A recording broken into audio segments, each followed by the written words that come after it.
What's up, Game Devs? T-Chan here, and welcome to episode 15 of Game Dev Loadout, where I chat with the best people in the game industry 7 days a week.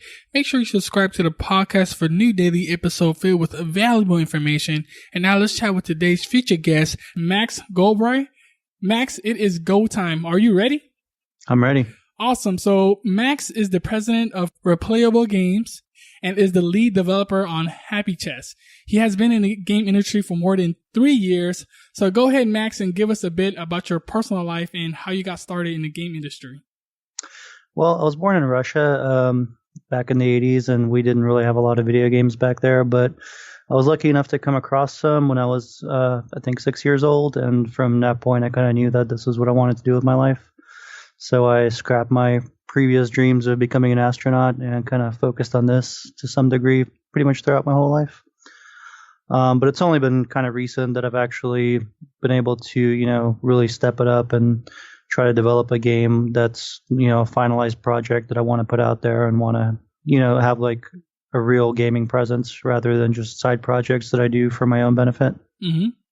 So what do you consider your main area of expertise? That would definitely be development, programming specifically. I've been doing that as a hobby for pretty much ever, and it seems to come pretty naturally to me. So that's my strong suit. Nice. So if people had to teach them stuff, your expertise, what would you suggest they use? Unity is a really good tool, and that's what we're using to develop Happy Chess. The guys at the Unity, the guys who make Unity, they provide really good tutorials, some of the best I've seen online. They're really concise. Like you can go through a tutorial in probably about 7 minutes, or one of their video tutorials is about 7 minutes. The entire tutorial is broken up into like 7 or 8 videos, depending on which one. But each one, has like a cross section of things that you need to know, and they're really good about kind of just mentioning things that you might need to know and linking to relevant content. In general, I think they're just easy to follow, easy to understand, and their software is really good, and they keep their tutorials up to date with all the changes they make to their system. Yeah, and not only that, it's free to use. And it is free to use also, yeah. And it's awesome that they have, I've seen the tutorial, so it's really good. Would you suggest that people know a little bit about programming, or they could just go straight into it? I think it's set up in a way to where you can probably get away with not knowing programming, or if you're just learning programming, I think it does a good job of starting off at a place where you don't really have to know any to sort of become familiar with it. I think they do a really good job of that. And Unity itself has a lot of tools where you can kind of just focus on the UI and do things through like drag and drop and setting up actions to where you don't necessarily need to know programming to get some stuff done. Nice. Yeah. And how many people do you have in your team right now? So I'm the lead dev. We have a server admin /dev that handles a lot of the server code. We have 2 artists, and we have a marketing person and a couple of sort of other people that come and go that handle different aspects of the game and the business and just things as they need to be handled. And when you're working with other talents like that, how do you maximize that team effectiveness to know everybody's up to date, everybody knows what to do? Well, we use Asana, which is a project management software. It's pretty straightforward, and it's easy to use, and it's free. So we do like that. We also use Subversion for version control, but it's something that I think I'm still learning. I'll admit that I'm not very good at it, or not as good as I would have probably said a couple of years ago. It's a tough thing, managing, people that work with you and for you, managing their time and expectations and your own time and expectations as well. So I think it's something that anybody getting into the business is just going to probably have to learn depending on the people that they work with. I don't know if it's something that you can really read in a book and just know. I think it's very interpersonal, Oh yeah, and that's a great point because, when you work on a game, it takes a long time. So it's good to build up that relationship and to know your other coworkers. And so know your teammates, know strength and weakness and, their time and schedule as well.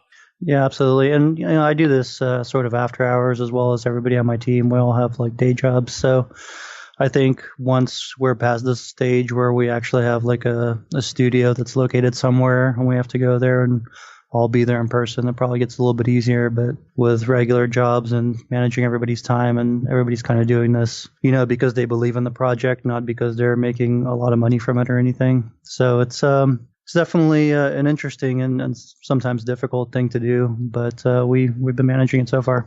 Yeah, and that's great because it's hard enough trying to make a game, but then when you have like a day job, which takes up half of your day basically, it's a lot of work, a lot of hours, but you believe in it, so you want to do it, and yeah, if you want to release the game, you have to do it. What would be your key principles for better game development? I think focusing on what's fun to begin with. I think a lot of gaming projects start out with, maybe you have like a really good story that you want to tell, or maybe you have like a really cool graphic style that you want to present. And those are definitely both very important things. But in the end, I think starting with something that's inherently fun to do or something that's interesting should be at the core of any game project. I mean, if you start with a good story, that's great. But if you don't have something fun for the player to do while they're going through the story, it's ultimately not going to be all that interesting, Yeah, and that's the whole point of the game. It is to have fun. And even if you're creating a game, it's still about that quality. It's a lot to marketing, making it fun towards that market. Yeah, absolutely. And this is something that's kind of built around the reason I chose to name my company Replayable Games is because I really value replayability, and I think that's at the core of any like really successful game, is whether you can go back to it, a week later, a month later, years later, and still have fun with it despite, it not being the latest and greatest thing anymore. Yeah, that's clever, actually. I didn't think about that. All right, so what would you consider your worst moment in the game industry? Like, it could be an obstacle or emotion you have to face. So be very specific into that story. Sure. I think with any project, and especially video game projects, and this is something that we're currently facing, the hardest part is really, finishing it all up, wrapping it all up. Getting started is pretty easy when you have all these ideas flying around and you can prototype and experiment with things really rapidly. But as you get towards the end of the project, I think one of the things that's sort of unforeseen is just the amount of loose ends that you have to wrap up and polish up, and everything has to work together. And every, major change comes with a lot of new bugs and consequences. So that's, pushing through that end part is something that we're currently, trying to do. And how do you push through those times? Because people do quit halfway and they just stop. Like, what do you and your team do to just keep pushing forward, to just telling yourself, hey, we got to complete this. We got to keep going? Well, for me, like I said, this has been like a lifelong ambition, so it's not really a matter of a choice. I'm not going to quit until it's done. But at the same time, everybody around me is like, come on, wrap it up already. We gotta put this out there. And I'm like, man, come on, it's gotta be perfect. But it's finding that compromise where you can release it and it's good enough, and you can always continue to work on it after release, of course. But those first impressions do matter a lot, and you want to have like all your ducks in a row. Yeah, definitely. It's a bad idea to release a game that's unfinished or buggy or just bad in general, because that's going to leave a bad impression on the company. Yeah, there's been a lot of that recently, with No Man's Sky and I guess Friday the 13th. I've been hearing a lot of the same sort of stuff. Mm-hmm, definitely. And yeah, that does take a toll on the reputation. Like, people are just probably not going to buy your game the next time. So yeah, it is definitely important to release a good quality finished game for sure. And this leads us to the next moment. Like, what would be the best investment you've made? Like, it could be an investment of money, time, or energy. And how did you decide to make that investment? That's a good question. I don't know if this is the best one, but a while ago, we were invited to go to a convention to have a booth there and present, and we weren't really sure whether that's something we were ready to do. And this was a couple of years ago, so in retrospect, we probably weren't ready to do it at that point. But we went ahead and did it. We paid for the booth space. We got a bunch of printable materials, and it did cost quite a bit at the time. But since then, we've been to PAX South twice, and we went to GameCon, and most recently to Comic Palooza here in Houston. And it's really a worthwhile endeavor, just being able to talk to people about your game, to show it to them, just to see people's excitement. I think even if you don't get the marketing value out of it or whatever other value you typically get with a convention, you get that sort of inspiration to keep working on it. You get to see people's eyes light up a little bit and, say, hey, this is a really cool idea. And I think that's a really good driving factor, at least for me. Oh, yeah, no, I think that's a great investment because to me, you're still getting a lot of value out of it because for one, you get to get the people's feedback. And once you get the feedback and see their excitement, that just motivates you even more. Like you said, it drives you even more. So that's to me is a great investment. And you get to see, you get the experience of actually marketing your game already using the booth and going to different conventions. Yeah. And just, talking to people in person, I think is much more valuable from a marketing standpoint than, like talking to them through Twitter or Facebook or any other sort of social media. Just being able to talk face to face and explain your idea, I think that carries just a lot more weight. What was like the best thing they said about your game that just like lights you up? We get a lot of, it's a really cute game, that sort of thing. And that's always good to hear, especially like our graphic artist obviously likes that sort of stuff. For me personally, I just like to hear that it's a good idea. It's like you can never really hear that enough, What is the one thing you are most excited about today in the game industry?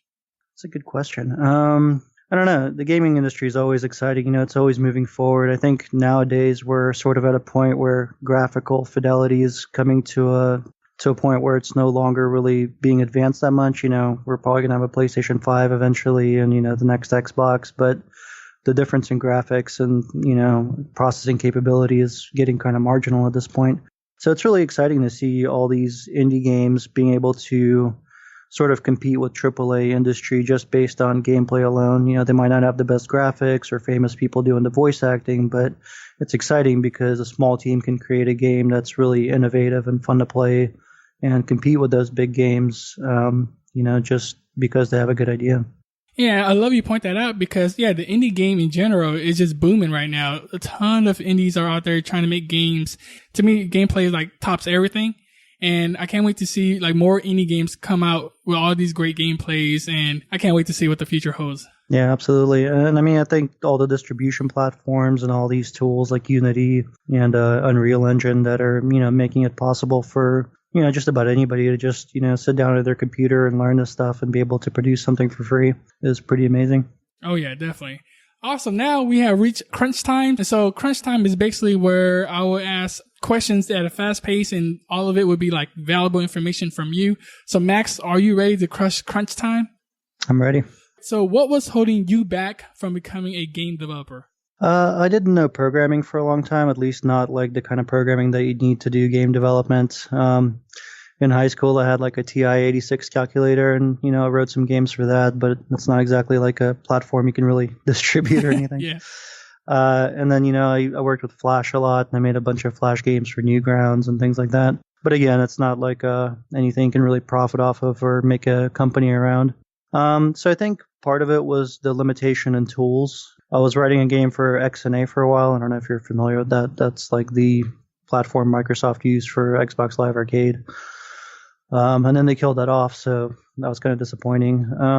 So I think it's tools, opportunity. I have a pretty good job now where I can actually fund some of these things. And I know the people around me that are sort of helping me make this possible. So, encouragement from those people, having friends that know marketing, that know arts and things like that. So a lot of it was just, building up the team, building up the finances, and building up my own skill set to be able to push this through. Awesome. So what would be the best piece of advice you've ever received? Best piece of advice I've received? I don't know. Don't give up on your dreams, I guess. I don't know. I'll probably have to think about that a little bit. Get a lot of good advice. Well, what's the one that comes into mind right now? Don't listen to naysayers, I guess. Just keep doing what you're doing. If you really believe in it, then you'll probably succeed. Yeah. And I think it is in the game industry. I think it is important to have thick skin because there will be trolls and naysayers and negative feedback. And, there are some good feedbacks, but man, some of those could be extremely mean on the comment section and stuff. So definitely. Yeah. You have to have a thick skin. I mean, like even for a game like Overwatch, or something by Blizzard that's essentially perfect as far as video games go. I mean, as far as development goes, you could probably go online and find plenty of people that have some disparaging things to say about it. So, yeah, you have to kind of have a thick skin. I haven't encountered too much of that yet, but I know as soon as we're released, there's going to be a ton of people that are, that don't like it for whatever reason. Yeah. And Game Nation, this is something you develop over time. You just don't get thick skin right away. This is something you have to deal with and get over time. And you just don't let it get to your head. You just got to keep pushing forward and keep making games if that what makes you happy. Yeah, I write for a couple of dev blogs and websites about game development. And I wrote an article about how game difficulty is potentially bad design. And oh man, I got so much flack over that, especially like on Reddit and sites like that. It was pretty depressing to like read all that and kind of like, all these people were like, oh man, they're disagreeing with me. So eventually I gathered up all their comments and I kind of wrote responses to them in another article. And that article never really got much traction, but it made me feel better at least because I sort of acknowledged it to myself. And I think that sort of thing can help a lot.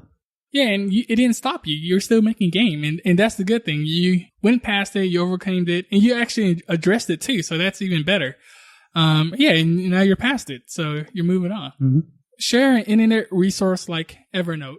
Like I said, Asana is really good just for keeping track of to-do lists and things like that, and sharing it with your team. That's probably the one that we use most for game development. And you say it's free, correct? Yeah, it's free. Oh, okay. How do you spell that, Asana? Asana. What purchase under $100 had a positive impact on your life in the last 6 months? I bought a bunch of buttons for my arcade cabinet that I have at home. That's been pretty exciting recently.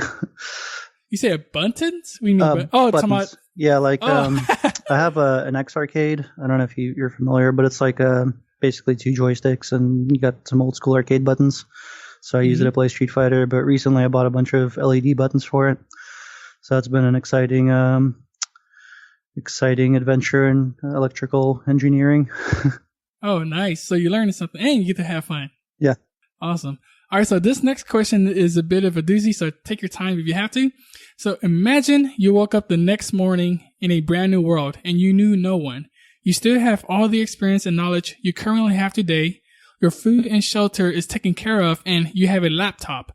What would you do in the next 7 days on the path to become a great game developer? That's a really good question. Assuming that I wasn't already working on something, that sounds like this is sort of a clean slate question.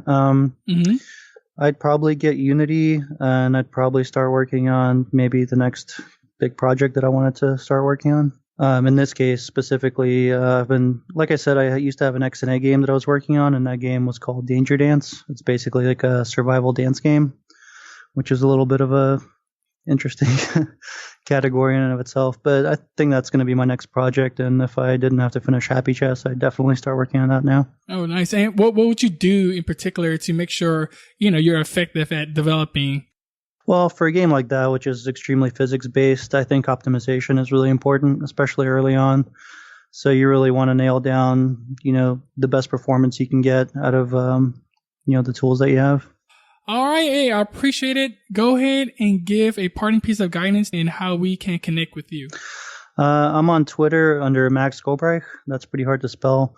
You guys can also find me on Twitter at Happy Chess Game, Facebook, Happy Chess Game, happychessgame.com. Anything Happy Chess related, I'm probably somewhere not very far. So guys, just look that up and you can find me, talk to me. Parting advice, just keep doing what you're doing. If you have a good idea, then, try to develop it, see what's really fun about it. Try to think of it, 6 months down the line, is it still going to be fun to play? And just make your games replayable. Max, it's been a pleasure. Thank you for your time. We appreciate it, and we look forward to your work. Until then, we will catch you next time. Cool. Thanks, Tony. Thank you, Game Devs, for listening, and remember that knowledge is only potential power. Execution is the game. So equip yourself with the best loadout and take action today. Go check out GameDevLoadout.com for all the resources. I highly encourage you to contact me as well because I would love to hear your thoughts on the show. And if this podcast inspired you, I would greatly appreciate it if you spread the word to help the show grow. Until then, join me on the next episode. T-Chan out.